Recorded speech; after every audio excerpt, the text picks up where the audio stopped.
দারুণ একটা মুখরোচক জলখাবার নিয়ে আজকে আপনাদের সামনে হাজির হয়েছি। সকলেরই মন ভরে যাবে আশা করি এই জলখাবারটা খেয়ে। নমস্কার বন্ধুরা, সানি রাজিয়ার হেসেলে আপনাদের সকলকে জানাই স্বাগত। এই জলখাবারটা বাসি রুটি দিয়েই কিন্তু দারুণ জমে।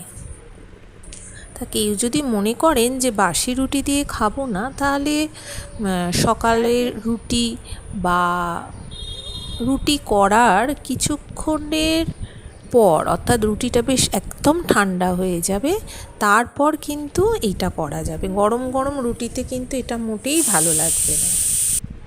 তাহলে চলুন শুরু করে দিই আজকের রান্না। প্রথমে রুটিটাতে আমি টমেটো কেচাপ লাগিয়ে নিয়েছি, এতে মেয়োনিজও লাগানো যেতে পারে টমেটো কেচাপের সাথে। তারপর শসা, পেঁয়াজ এবং টমেটো খুব ফাইন করে কেটে নিয়েছি।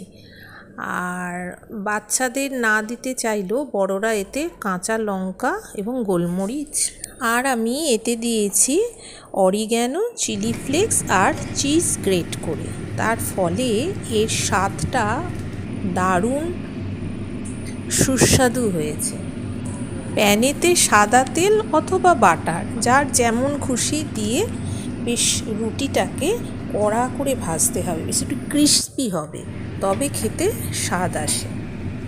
একঘেয়ে রুটি খাওয়ার থেকে এই রকম করে বানিয়ে নিলে খাবারটাও একটা নিত্য নতুন হয় আর খেতেও বেশ ভালো লাগে। কেমন লাগলো অবশ্যই জানাবেন কিন্তু।